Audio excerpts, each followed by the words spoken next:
Hola a todos, ¿cómo están? Espero se encuentren bien y bienvenidos a la Emergencia Clínica. Mi nombre es Lizeth Partipilo, estudiante de Medicina en la Universidad del Zulia de Maracaibo, Venezuela, y el día de hoy, para dar continuidad al contenido programático establecido en esta primera jornada internacional de cirugía, estaremos hablando sobre el pie diabético, sus criterios diagnósticos y manejo clínico. No sin antes comenzar agradeciendo a los organizadores del evento por la invitación a estar aquí el día de hoy compartiendo el conocimiento con todos ustedes. Para iniciar, vamos a hacer un breve repaso de la anatomía del pie, el cual lo podemos definir como esa región del miembro inferior que se encuentra distal a la articulación del tobillo y va a presentar una superficie superior conocida como dorso, así como una superficie inferior conocida como planta del pie. Recordemos que el pie va a establecer ese punto de encuentro o de contacto entre el cuerpo humano y el suelo, otorgando a su vez una superficie estable tanto para la bipedestación como para la marcha. En relación a las estructuras óseas, los huesos que integran el pie, este va a estar conformado por los huesos del tarso, que a su vez los podemos subdividir en dos grupos, un grupo proximal que va a estar constituido por el astrágalo y el calcáneo, y un grupo distal que a su vez va a estar constituido por el navicular, el cuboide y los cuneiformes en número de tres, el lateral, intermedio y medial. A su vez, vamos a tener los metatarsianos, que los podemos nombrar o enumerar del 1 al 5 o del primero al quinto. Y por último, pero no menos importante, tenemos las falanges, que como bien sabemos, del segundo al quinto dedo vamos a encontrar la presencia de una falange proximal, una media y una distal, ya que en el pie, así como en la mano, el primer dedo cuenta única y exclusivamente con una falange proximal y una falange distal.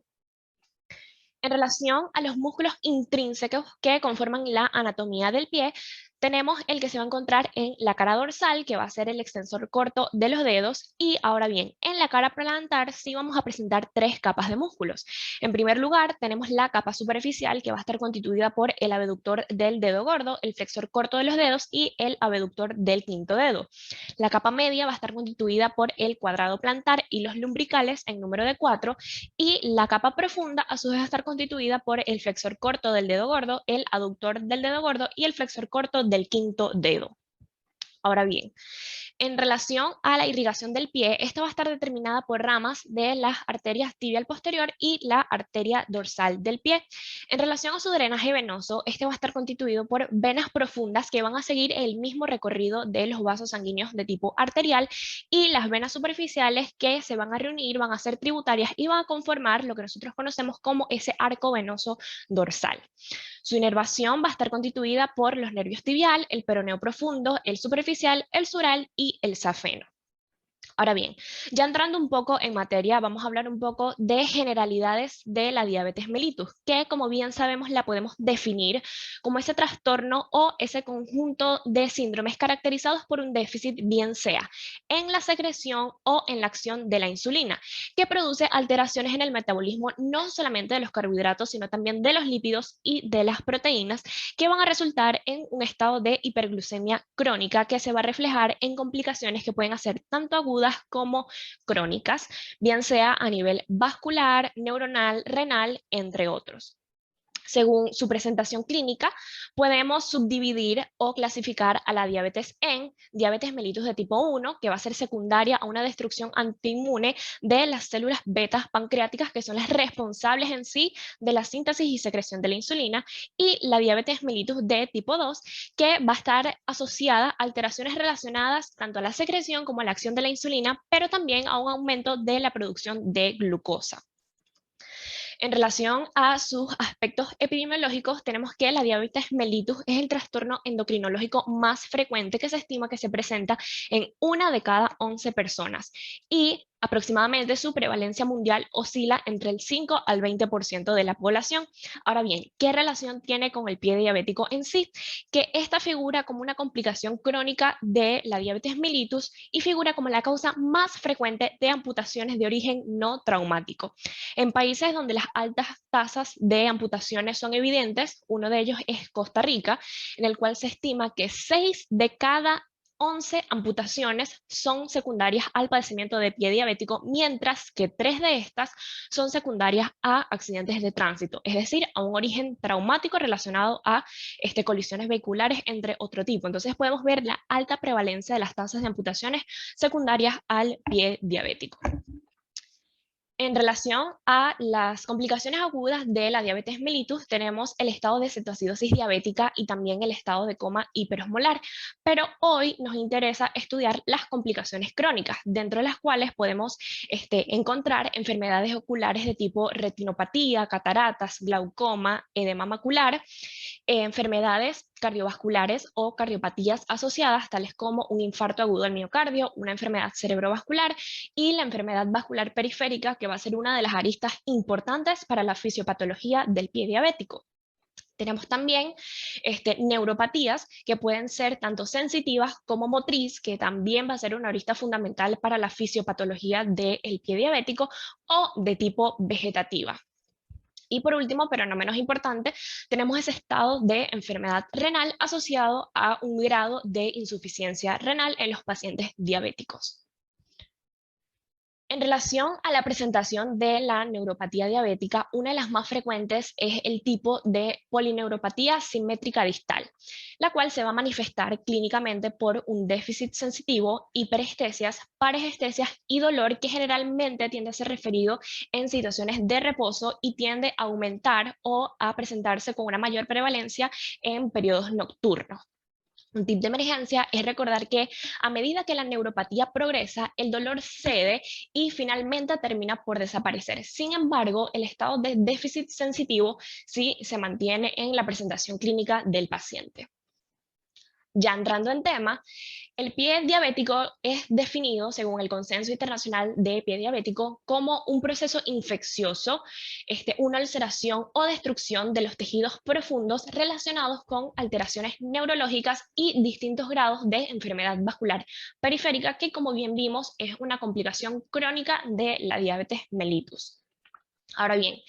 se cree o se estima de que tiene una mayor prevalencia, o se define como esa afección que se encuentra en el área anatómica por debajo del malleolo. A su vez, se encuentra mayormente presentada en aquellos pacientes diabéticos que no han sido tratados o no han sido adecuadamente, y generalmente tiende a presentar un cuadro clínico que bien puede resultar en una amputación, como mencionamos anteriormente. En relación a sus aspectos epidemiológicos, el pie diabético es presentado aproximadamente en un 3 a un 4% de los pacientes que presentan una lesión de tipo ulcerativa. Es decir, de todos los pacientes diabéticos se estima que el 3 al 4% de los pacientes presentan ya, a fecha de hoy, lesiones ulcerativas. Sin embargo, se cree que de todos estos pacientes, es decir, de todos los pacientes totales que presentan a fecha de hoy diabetes mellitus, el 25% de ellos va a desarrollar una úlcera en algún momento de su vida. Ahora bien, de este 25% de los pacientes que desarrollan una úlcera y de ese 3 a 4% de pacientes que hoy en día presentan lesiones ulcerativas, se estima que un 20% van a ser sometidos a un proceso o una intervención quirúrgica de tipo amputación. El riesgo de amputación es 8 veces mayor una vez se haya presentado ya una lesión ulcerativa, tanto superficial como profunda, en caso tal de que ésta evolucione, y generalmente tiende a tener una tasa de mortalidad asociada a 5 años que varía del 35 al 90%, porque, como bien estudiamos ya anteriormente, generalmente está asociada primero que nada a complicaciones crónicas ya de la diabetes mellitus, y también a aquellos pacientes que no siguen adecuadamente el tratamiento establecido.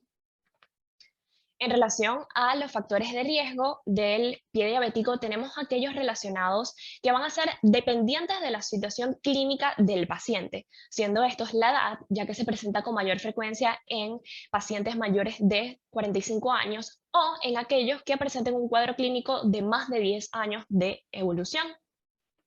Generalmente se asocia con una mayor presentación en el sexo masculino, asociado a mayor cantidad o mayor prevalencia de riesgos laborales en aquellos pacientes con niveles constantes de hiperglucemia, que esto se puede traducir en un paciente no controlado adecuadamente, y también en aquellos que ya presenten en sí un estado tanto de neuropatía como de cardiopatía establecida. Ahora bien, en contraparte, tenemos aquellos factores de riesgo que no van a ser dependientes de la situación clínica del paciente, sino más bien de la situación de su entorno, ¿ok? De bastantes aspectos en los cuales se encuentra involucrado día a día el paciente en su vida. En primer lugar, traumatismos. El trauma figura como la causa principal de lesiones, tanto ulcerativas como no, secundarias o que pueden dar origen a el pie diabético en aquellos pacientes afectos ya de diabetes mellitus en estados prolongados con complicaciones crónicas asociadas. Dentro de esta clasificación podemos encontrar deformidades anatómicas,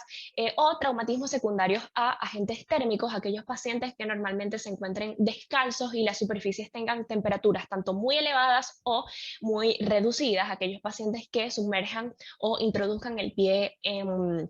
temperaturas muy altas o elevadas a nivel de líquido o ya de la superficie en la que se encuentre, o agentes químicos.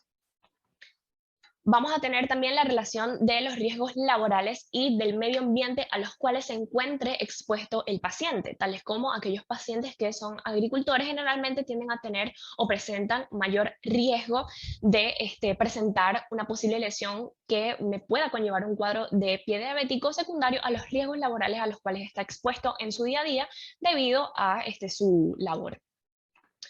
Hábitos psicosociales tales como el hábito tabaco, el alcoholismo, es decir, el consumo de alcohol y el consumo también de sustancias psicotrópicas o psicoactivas, más que todo asociadas a nivel recreacional, pacientes que utilicen un calzado inadecuado y por último, pero no menos importante, de hecho es uno de los factores más importantes a tener en cuenta, aquellos pacientes afectos o que presenten un bajo nivel socioeconómico. Muchas veces nosotros cuando estamos tanto en el área de la emergencia o en el área de la consulta, el paciente tiende a decir, no bachiller o médico, doctor,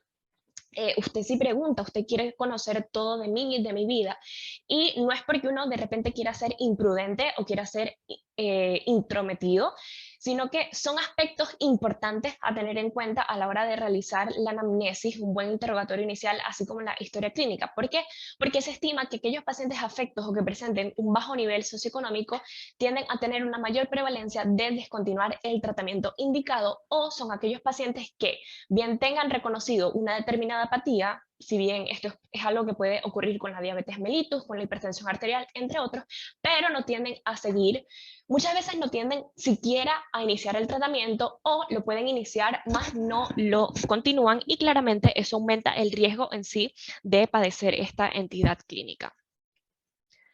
En relación al estudio de la fisiopatología, como bien sabemos, el pie diabético va a ser secundario a un estado de hiperglucemia crónico. Pero ahora, ¿cuáles son las consecuencias o en qué se traduce esto?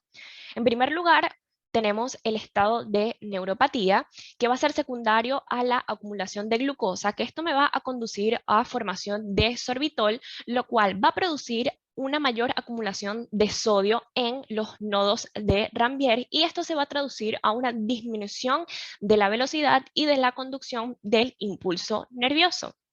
lo cual a su vez se va a manifestar clínicamente en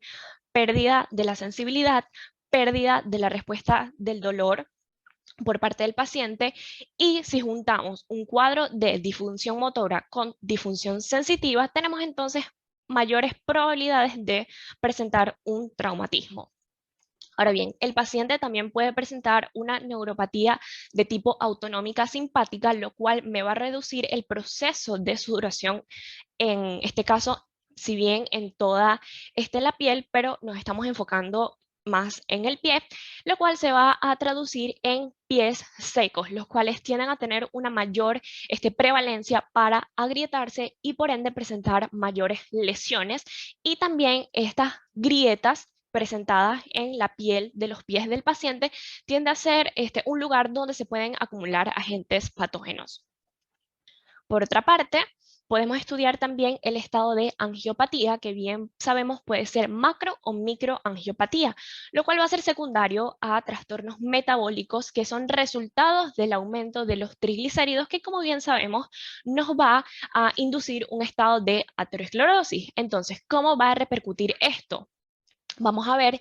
que esto va a impedir la correcta circulación de la sangre hacia el miembro inferior y por ende hacia el pie, lo cual me va a disminuir el riego sanguíneo, me va a disminuir el aporte de oxígeno, es decir, me va a disminuir la perfusión tisular y esto ¿a qué me va a conllevar? A un cuadro de isquemia. Generalmente los vasos arteriales más afectados en esta parte tienden a ser las arterias femorales, las popliteas, las tibiales, las peroneas y las pedias.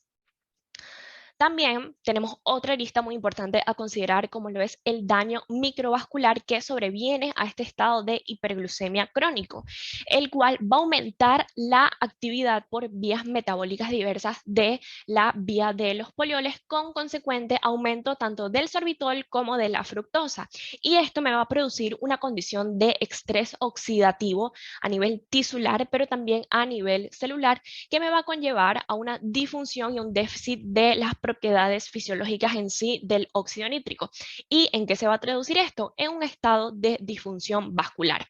que se va a manifestar mediante el engrosamiento de la membrana basal. Recordemos que el endotelio, que es tejido epitelial plano simple que recubre los vasos sanguíneos, va a descansar sobre una membrana basal y esta, al verse engrosada, va a ser como una barrera, va a impedir el correcto aporte de sangre, el correcto proceso de la hematosis, del intercambio gaseoso, así como también el intercambio de nutrientes y en su momento, en caso tal, se llegue a instaurar el tratamiento antibiótico, este también va a ser una dificultad para el correcto funcionamiento en sí del tratamiento que vayamos a instaurar. Ahora bien, el estado de estrés oxidativo también me va a aumentar los niveles de diacilglicerol y de la proteína sinasa C, que esto va a actuar como un proceso de retroalimentación positiva, podríamos decir, en el estado de disfunción vascular, con consecuente inflamación y mayor estado de injuria celular. Ahora bien, en relación al proceso infeccioso o la infección que puede sobrevenir a la presentación de un pie diabético, tenemos que este va a ser secundario al aumento de los niveles de glucosa en sangre, ¿ok? Lo cual me va a producir o me va a presentar, me va a conllevar a un medio rico para la proliferación de agentes patógenos, siendo los principales Staphylococcus aureus, Staphylococcus saprophyticus y Staphylococcus epidermidis, pero también ciertos hongos oportunistas, lo cuales, si bien me va a conducir y me va a crear la presentación de un proceso infeccioso, también me va a disminuir la presentación de mediadores inmunológicos como los anticuerpos. Y por último, tenemos el proceso de cicatrización que se va a ver alterado debido a la disminución de los niveles de insulina, que por ende va a influir directamente en una disminución de la síntesis de proteínas importantes que figuran en el proceso de cicatrización y por ende el tejido no va a poder ser regenerado. ¿Cuáles son las manifestaciones clínicas que me va a presentar un paciente afecto de pie diabético? Si bien ya conozco su fisiopatología, ¿en qué se va a traducir todas estas alteraciones? En primera instancia vamos a tener una lesión superficial evidente en epidermis, la cual puede evolucionar y convertirse en una lesión ulcerativa superficial. El paciente también puede presentar hallux valgus, conocidos como los juanetes, puede presentar callosidades, piel seca, hiperkeratosis y si este estado evoluciona y progresa, esta lesión ulcerativa puede ir tomando profundidad y por último presentar ya una lesión ulcerativa profunda que bien me puede comprometer tanto el tejido celular subcutáneo, los tendones, tejido muscular y por último el tejido óseo. Sin embargo, el paciente también va a presentar y me va a referir pérdida de la sensibilidad, tanto dolorosa como térmica y parestesias, que es esa sensación de hormigueo referida por el paciente. Ahora bien, la clasificación del pie diabético es la clasificación clásica según Wagner, la cual nos presenta o nos clasifica al pie diabético en 5 grados. En primer lugar, tenemos el grado 0, donde no hay ninguna lesión, sino que se presenta un pie de riesgo. ¿Y cuál es este pie de riesgo? Es aquel paciente que presente callosidades, cabezas de metatarsianos prominentes, dedos en garras y deformidades anatómicas. En el pie de primer grado, tenemos que el paciente va a presentar únicamente una úlcera superficial, pero ya va a presentar una destrucción total de todo el espesor de la piel. Segundo grado, ya tenemos una úlcera profunda donde hay compromiso de tejido celular subcutáneo y ligamentos, pero todavía el hueso no se encuentra afectado y la herida no se encuentra infectada. En un pie diabético de tercer grado, tenemos que ya se va a presentar una úlcera profunda acompañada de un absceso, por lo cual el paciente va a presentar una lesión tanto externa pero profunda asociada a una secreción purulenta y de mal olor. Para todos aquellos que hemos observado un pie diabético y hemos realizado una cura, bien sabemos que el olor es bastante fuerte, pero también bastante característico y realmente es desagradable. Tenemos también el pie diabético de cuarto grado, que generalmente se va a presentar una gangrena ya que se encuentra limitada, es decir, localizada en la región del pie, donde se puede evidenciar necrosis de una parte del pie o de los dedos, o bien se puede encontrar en el talón o en la planta. Y por último tenemos el pie diabético de quinto grado, donde se presenta una gangrena extensa en la cual todo el pie se encuentra afectado, pero también el paciente va a presentar efectos sistemáticos de procesos infecciosos en sí. Ahora bien, si bien la clasificación de Wagner es clásica, más que todo para el área de emergencias, hay autores los cuales no están completamente de acuerdo con esta, ya que si bien tiende a dar una visión bastante general de un panorama de pie diabético, no tiende a ser bastante específica en relación a la situación tanto de déficit sensitivo como de proceso infeccioso y de isquemia. Razón por la cual les traigo también el día de hoy la clasificación del pie diabético según la Universidad de Texas de San Antonio, en la cual, si bien también clasifica al pie diabético en grados, va a tener subdivisiones o subclasificaciones en A, B, C o D según las características clínicas presentadas en el pie afecto. En primer lugar, tenemos pie diabético grado 0 tipo A, donde tenemos una lesión pre o post ulcerativa que se encuentra epitelizada. Tipo B, una lesión pre o post ulcerativa epitelizada pero con infección. Tipo C, tenemos una lesión pre o post ulcerativa que se encuentra epitelizada y con isquemia. Y el tipo D, tenemos la misma lesión pre o post ulcerativa epitelizada pero presenta un proceso infeccioso e isquemia. Primer grado A, una úlcera superficial. 1B, úlcera superficial con infección. 1C, úlcera superficial con isquemia. Y finalmente 1D, tenemos una úlcera superficial con infección y con isquemia. Pie diabético de segundo grado de tipo A. Tenemos una úlcera que puede comprometer los tendones o la cápsula. 2B, una úlcera que compromete tendones, cápsulas con infección. 2C, úlcera que compromete tendones o cápsula con isquemia. Y 2D, una úlcera que compromete tanto tendones como la cápsula asociado a un proceso infeccioso e isquemia. Y por último, tenemos el pie diabético de tercer grado de tipo A, que ya tenemos una úlcera que va a comprometer el hueso o la articulación. 3B, una úlcera que compromete el hueso o la articulación con un proceso infeccioso. 3C, una úlcera que compromete el hueso o la articulación con isquemia. Y 3D, tenemos la úlcera profunda que bien me compromete tanto el hueso o la articulación asociada a un proceso infeccioso y un estado de isquemia. Entonces, como podemos ver, esta clasificación tiende a ser más específica según la presentación clínica del paciente. En relación a la historia clínica que vamos a realizar, como bien sabemos, en primer lugar tenemos que hacer una anamnesis detallada del paciente para conocer su situación clínica en sí, desde su perspectiva, pero también desde nuestra perspectiva con nuestro ojo clínico o utilizando todas las técnicas semiológicas de un buen interrogatorio. En primer lugar, los datos personales, donde vamos a ser específicos en relación a la edad y al sexo debido a la asociación de mayor prevalencia y factores de riesgo. Vamos a estudiar los antecedentes médicos quirúrgicos de interés, si el paciente se encuentra en un tratamiento actualmente, es decir, cuál es su tratamiento habitual, bien sea para cualquier patología que esté presentando. Los antecedentes laborales, tenemos que conocer también su situación socioeconómica por las razones que le mencioné anteriormente. Ahora bien, un tip de emergencia, recordemos que un esquema sencillo para realizar una anamnesis, es más usada en el ámbito extrahospitalario, pero puede ser utilizada también en la emergencia, es la mnemotecnia SAMPLE, ¿ok? Donde tenemos S de síntomas, A de alergias, M medicación, es decir, tratamiento habitual del paciente, P patologías o la presentación patológica actual del paciente, L la última ingesta, lo último que comió, y E la exploración. Eso es para que lo tengan en cuenta cuando tengan necesidad de hacer una anamnesis rápida pero efectiva. Ahora bien, si nos encontramos en la emergencia o en la consulta, bien sabemos que nos tenemos que tomar nuestro tiempo de hacer una buena anamnesis y detallada, ya que es la piedra angular para toda exploración, así como posteriormente establecer el diagnóstico del paciente. Y por último, pero no menos importante, y en este punto sí tenemos que ser bastante detallistas, es realizar una historia específica del padecimiento y la presentación de la diabetes del paciente. Es decir, cuándo fue diagnosticado, cómo fue diagnosticado, cuáles fueron como que los últimos controles de glucemia que le hicieron, cuál es el tratamiento habitual, si lo ha seguido desde el primer momento o no, si se encuentra sometido a una dieta específica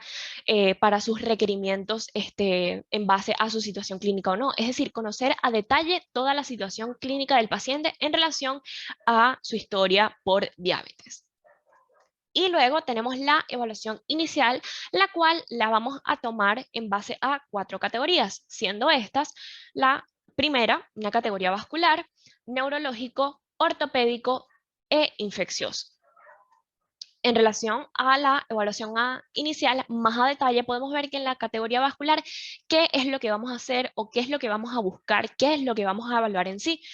En primera instancia, la claudicación o el dolor, si es referido o no en reposo, si es a predominio nocturno o no, la presencia de los pulsos periféricos, si estos son simétricos en relación a su contralateral, el llenado capilar, si se encuentra retardado o no, y las características de la piel. Tenemos que tocar el pie para poder percibir su temperatura, su coloración, entre otros. En la categoría neurológica, vamos a evaluar la sensibilidad táctil, vibratoria y propioceptiva del paciente. Podemos realizar el test del monofilamento para la valoración de la sensibilidad protectora. El test del monofilamento consiste en esa evaluación con un instrumento médico, ¿okay? Que es un filamento de nylon, generalmente se describe que tiene una longitud de 38 milímetros, asociado o anclado, unido a un mango, el cual permite la evaluación de diferentes regiones del pie e independientemente de la fuerza que se le aplique al instrumento, este va como que a tener la misma sobrecarga y va a incidir de igual manera, aproximadamente 10 gramos, sobre la superficie del pie del paciente. Nosotros debemos de decirle que esto es un procedimiento que no duele y debemos hacer la evaluación. De momento no se los puedo mostrar porque no lo tengo, pero se procede a hacer la exploración, como les mencioné, para hacer la valoración de la sensibilidad protectora y la respuesta de los pacientes ante estímulos dolorosos. En relación a el ámbito ortopédico, podemos evaluar la presencia o no de prominencias óseas, deformidades anatómicas, si el pie del paciente es de tipo plano o escavo, si presenta o no deformidad de Charcot, hallux valgus, entre otras. Y por último, pero no menos importante, tenemos que evaluar esa arista o esa categoría infecciosa, donde vamos a evaluar si el paciente presenta lesiones ulcerativas, si presenta dolor, no solamente en el pie, sino un malestar general o algún dolor localizado en cualquier otra región anatómica, si presenta fiebre, sobre todo si esta aumenta la temperatura corporal sobre 38 grados centígrados, si está asociado o no esta lesión ulcerativa a secreción purulenta, o si ya presenta cualquier tipo de proceso infeccioso tal como celulitis o inclusive osteomielitis. En relación al examen físico, claramente tenemos que valorar el aspecto general del pie. Como bien sabemos, cuando nosotros vamos a hacer un examen físico al paciente, ¿qué es lo primero que hacemos? Lo vemos. Entonces tenemos que valorar el aspecto general del pie en busca de lesiones, de úlceras, de procesos infecciosos o ya si se encuentra en un estado tanto de gangrena como de necrosis. Tenemos que valorar la anatomía, que esto va ligado a la evaluación de la categoría ortopédica. Como bien les mencioné, evaluando la presencia o no de deformidades anatómicas, los puntos de presión más que todo sobre la marcha del paciente, si este presenta hiperkeratosis, que lo podemos evaluar tocando la planta del pie, si esta se encuentra engrosada, rugosa, y las callosidades que también se pueden encontrar asociadas a los puntos de presión sobre la marcha del paciente.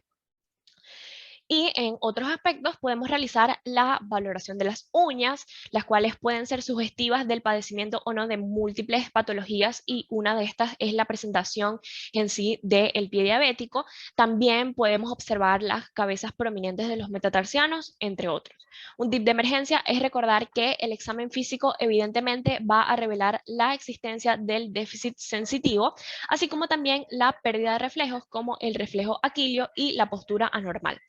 Me disculpan si escuchan unos perros ladrar, no son de mi domicilio, sino de la casa de al lado, entonces, bueno, son gajes del oficio. Y por último, pero no menos importante, tenemos que valorar también el dolor al caminar, razón por la cual le vamos a pedir al paciente que camine, bien sea por la sala de emergencias o por el consultorio, no grandes distancias, sino por lo menos que dé varios pasos para poder valorar tanto la marcha, pero también la fascia y la expresión, así como la referencia o no de dolor. En relación a los estudios complementarios que se pueden solicitar ante un paciente afecto de pie diabético, tenemos pruebas de laboratorios donde podemos incluir una hematología completa, una bioquímica sanguínea. La hematología completa la podemos solicitar con recuento leucocitario si sospechamos de un proceso infeccioso, determinación de niveles de glucosa y la hemoglobina glicosilada. También se puede solicitar un hemocultivo para realizar la identificación del agente patógeno, para así poder instaurar correctamente una antibiótico-terapia de elección frente al patógeno que presente el paciente. Y en relación a los estudios de imágenes, podemos solicitar un ultrasonido de tipo Doppler color para evaluar el aporte y el riego sanguíneo al miembro inferior. Ahora bien, en relación al tratamiento, vamos a realizar un control glucémico, razón por la cual vamos a derivar al paciente, tanto el médico internista así como al endocrinólogo. Debemos someterlo a un soporte nutricional, razón por la cual también lo vamos a derivar al nutricionista o al nutriólogo. Y en caso tal de que tengamos alguna alteración en relación a la evaluación inicial en las categorías que estudiamos anteriormente, tanto vascular como neurológica, ortopédica o infecciosa, lo vamos a derivar al especialista correspondiente. Ahora bien, la interconsulta a cirugía cardiovascular la vamos a realizar en todo aquel paciente que se encuentre sintomático y presente una úlcera que no cicatriza. La conducta quirúrgica, como veremos posteriormente, va a constar en sí del desbridamiento del tejido con posterior cuidado local de la herida y descarga del pie. En el caso tal de que el paciente sea afecto de osteomielitis, vamos a realizar una resección quirúrgica con posterior tratamiento antibiótico. Ahora bien, en caso tal de que tengamos la presentación de un proceso infeccioso con una infección severa y pérdida de tejido, vamos a tener que realizar un desbridamiento inicial de carácter de urgencia, prevaleciendo en sí la indicación del salvataje del pie diabético con posterior instauración del tratamiento antibiótico de inicio de carácter empírico, a fin de limitar la diseminación de la infección. En relación al manejo multidisciplinario, hoy en día prevalece el hecho de realizar el salvataje del miembro antes que realizar en sí una amputación mayor, tomando en cuenta las siguientes consideraciones. En primera instancia, la consideración de la perfusión, seguido de la evaluación del proceso infeccioso al cual esté presentando el paciente, el tratamiento y la respuesta al mismo de lesiones ulcerativas, y la descarga del pie para posterior consideración o no de la realización de una cirugía ósea. Es muy importante tener en cuenta que una lesión ulcerativa que no cicatriza no debe de ser sinónimo de amputación. Es decir, cuando nosotros tenemos un paciente en la emergencia o en la consulta y vemos que presenta un pie diabético de grado 0 o de mayores grados, ya que puede presentar una úlcera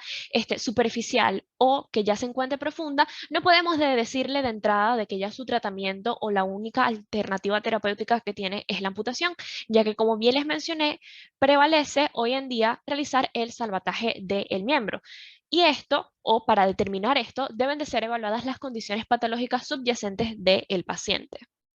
En relación a la conducta quirúrgica, esta va a consistir en el desbridamiento y en el control de la herida con posterior evaluación adicional del paciente una vez que éste se encuentre estable. Si el paciente presenta una úlcera compleja, podemos solicitar otros estudios de imágenes de tipo angio-TC, más que todo en aquellos pacientes que sean candidatos a realizar una resección o reconstrucción microquirúrgica,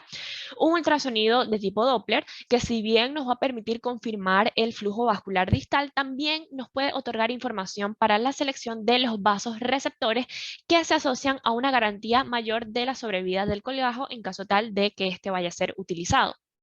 Y también podemos solicitar el estudio de la presión transcutánea de oxígeno, en el cual una presión transcutánea de oxígeno mayor a 30 milímetros de mercurio con oxígeno ambiental tiende a ser un factor predictivo para el éxito de la cicatrización. Ahora bien, un tip de emergencia es recordar que si tras la evaluación persiste la duda en el estado vascular del paciente, tenemos que realizar la interconsulta y derivar al paciente a cirugía cardiovascular para realizar un estudio por angiografía y revascularización, bien sea con angioplastia o bypass. ¿Cuáles son las alternativas que vamos a tener en esta conducta quirúrgica? En primer lugar, el desbridamiento, donde vamos a tener que realizar la resección quirúrgica del tejido, tanto blando como óseo, que se encuentre desvitalizado e infectado. Posteriormente, vamos a realizar abundante irrigación local para reducir así el recuento bacteriano en campo.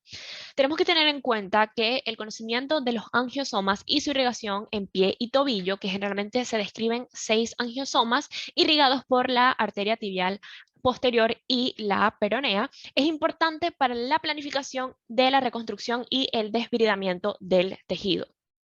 Y finalmente tenemos la amputación, que es esa intervención quirúrgica que consiste en el corte y la separación de un miembro del cuerpo. Con frecuencia, estas tienden a realizarse a un nivel más proximal del necesario para disponer así de la suficiente cantidad de tejido blando para el cierre del defecto. Generalmente tiende a ser el tratamiento de elección en aquellas zonas que sean extensas y sean afectas tanto de necrosis como de infección severa. Otras alternativas que se le pueden ofrecer al paciente es la opción de realizar una microcirugía y procesos de revascularización realizados ya por el servicio de cirugía cardiovascular. Ahora bien, ¿cuáles son las características que debe presentar el colgajo en sí? En primer lugar, debe proporcionar un tejido bien vascularizado, pero a su vez aportar un contorno adecuado para el calzado que vaya a usar posteriormente el paciente. Este debe ser duradero y resistente a las fuerzas de cizallamientos. Y recordemos que el uso de colgajos libres para cubrir defectos de amputaciones parciales es una estrategia para mantener la longitud del pie y preservar un patrón de marcha, así como para evitar amputaciones mayores.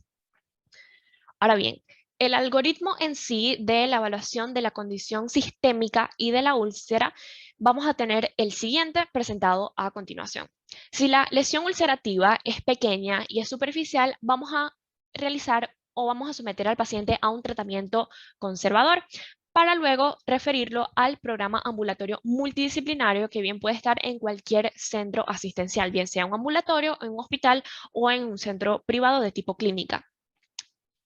En contraparte, si tenemos una lesión ulcerativa que ya se describe como extensa y profunda, el paciente lo vamos a tener que someter a un tratamiento quirúrgico donde va a predominar el hecho de viabilizar la opción del salvataje del miembro, en donde si la lesión es descrita como simple, podemos optar por realizar un injerto con colgaje local para posterior referencia del paciente al programa ambulatorio. Sin embargo, si la herida es compleja, tendremos que realizar una evaluación del estado vascular, el cual, dependiendo del resultado del mismo, podemos tomar las siguientes decisiones terapéuticas. Si el estado vascular es adecuado, podemos realizar el colgajo libre. Sin embargo, si este fracasa, entonces debemos someter al paciente a una amputación para luego referirlo al programa multidisciplinario ambulatorio. Ahora bien, si el estado vascular es inadecuado, podemos someter al paciente a un procedimiento, una intervención de tipo angioplastia o bypass. Y en caso tal de que este fracase, entonces remitiremos al paciente y realizaremos una intervención quirúrgica de tipo amputación con posterior referencia al programa ambulatorio. Ahora bien, si Dentro de todas estas opciones terapéuticas que se le pueden ofrecer al paciente, este no se beneficia de ninguna de ellas. Generalmente son pacientes ya afectos de pie diabético de cuarto o de quinto grado, según la clasificación de Wagner. Se procede en primera instancia a realizar la amputación del pie o del miembro, dependiendo del grado de afectación que presente el paciente, y luego lo vamos a referir al programa ambulatorio multidisciplinario para correcto control de la diabetes, control de la herida, pero también ese control y el conocimiento de las otras complicaciones, las cuales también puede presentar el paciente. Le hago la presentación del siguiente caso clínico quirúrgico, en el cual se trata de un paciente masculino de 54 años de edad que acude al servicio de emergencias de traumatología y ortopedia por presentar una úlcera necrótica en región de pie, antepié izquierdo, que compromete piel, tejido celular subcutáneo, músculo tendinoso con compromiso óseo, y asimismo se evidencia exudado seropurulento escásido fétido. Dentro de los antecedentes médicos de importancia tenemos hipertensión arterial reconocida más no controlada y diabetes mellitus de tipo 2 reconocida más no controlada. El diagnóstico de ingreso realizado fue pie diabético de cuarto grado según la clasificación de Wagner e insuficiencia vascular periférica en miembro inferior izquierdo, siendo el plan quirúrgico llevado a cabo amputación transtibial en miembro inferior izquierdo. Como bien les dije, la amputación generalmente tiende a ser el tratamiento de elección ante pacientes como estos, que como podemos ver se sospecha de amputación ya de uno de los dedos, impresiona haber sido el segundo dedo, ¿ok? Dentro de los cuales se evidencian zonas extensas tanto de necrosis así como un grado de infección severa a nivel local, pero también el paciente, en este paciente, si bien era un paciente de bajo nivel socioeconómico, también presentaba ya alteraciones a nivel sistemático, razón por la cual se decidió realizar la amputación del miembro. En relación a las medidas preventivas,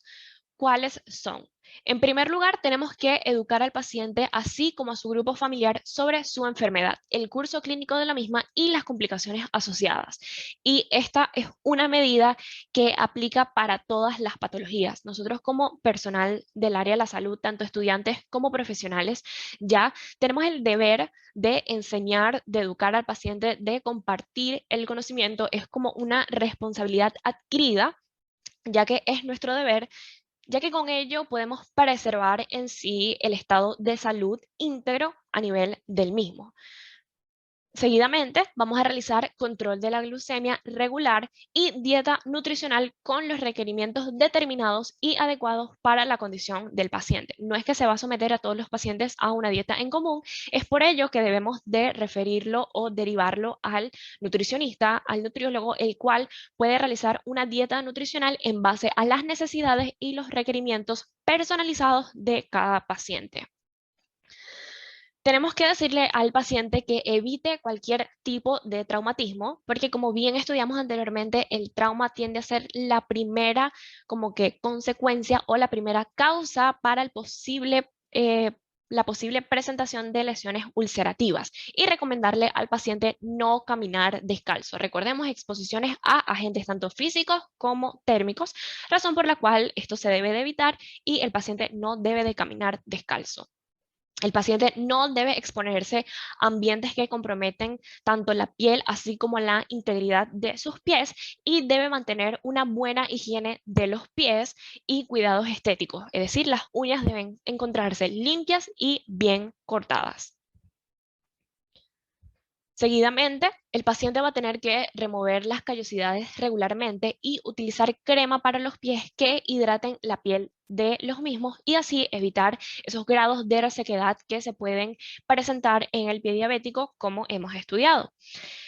El paciente debe utilizar un calzado cómodo que ofrezca un buen movimiento del pie, y debe evitar todos aquellos calzados que sean duros, que sean ajustados, rugosos e incómodos tanto para la bipedestación así como para la marcha. Una medida bastante sencilla, pero muy práctica y muy efectiva, es recomendarle al paciente que utilice medias preferiblemente blancas, las cuales no deben tener a nivel superior una elástica, ya que esto puede imposibilitar el correcto riego y circulación hacia el miembro inferior. Ahora bien, muchos de ustedes se pueden preguntar, ¿pero por qué las medias deben de ser blancas? Como hemos visto, el paciente o el paciente afecto de pie diabético tiende a presentar un déficit y una pérdida progresiva de la sensibilidad tanto a estímulos, tanto térmicos como dolorosos, razón por la cual él se puede lesionar sin darse cuenta. Si el paciente tiene una media blanca, generalmente estas se tienden a colorear dependiendo de cualquier líquido o cualquier traumatismo que el paciente presente. Es decir, si él, por ejemplo, se clava, valga la redundancia, un clavo o un chinche o tiende a tener alguna cortadura, una lesión de tipo cortante, lineal, regular, irregular, como sea, generalmente este va a sangrar y la sangre puede ser referida a través del color de la media blanca que claramente se va a colorear roja, ya que el paciente puede presentar esta herida y si no utiliza medias, el paciente puede estar sangrando y a menos que no se vea sus pies, simplemente no se va a dar cuenta. A su vez, si presenta un proceso infeccioso con consecuente secreción seropurulenta, generalmente la media se puede colorar de color amarillo, valga la redundancia, y esto también puede ser un indicativo de que algo no está bien. Debemos recomendarle al paciente, como les mencioné ahorita, examinar habitualmente los pies en busca de lesiones que quizás no pueda sentir por falta de la sensibilidad. Entonces el paciente debe de acostumbrarse a mirarse los pies, ver que todo esté bien, tanto en la parte del dorso, así como en la planta, entre los dedos, las uñas. No es por a nivel estético, sino por nivel de salud integral, que es bastante importante el reconocimiento a tiempo de cualquier lesión para poderla tratar adecuadamente y a tiempo y así evitar que cualquier proceso patológico evolucione y termine complicándose. Y por último, pero no menos importante, claramente recomendarle al paciente y ser muy insistente en cumplir con el tratamiento indicado, así como sus consultas de control médico para garantizar que el tratamiento está funcionando bien, que él se encuentra bien y que todo esté bien. O, por lo contrario, si hay alguna alteración patológica, así como cualquier otro proceso nuevo que esté presentando, darnos cuenta a tiempo y poderlo tratar a su vez. Sin más, muchísimas gracias por su atención, recordando que enfocarnos en nosotros mismos nunca podrá revelarnos el propósito de nuestra vida, según lo establecido por Rick Warren. Me parece un pensamiento muy adecuado para el personal del área de la salud, que nosotros prácticamente vivimos por y para el servicio de quienes más lo necesitan. Cualquier duda, observación o comentario lo pueden realizar por mis redes sociales Emergencia Clínica en Instagram, Facebook, Twitter, YouTube y Telegram. Muchísimas gracias y mis mejores deseos por ustedes.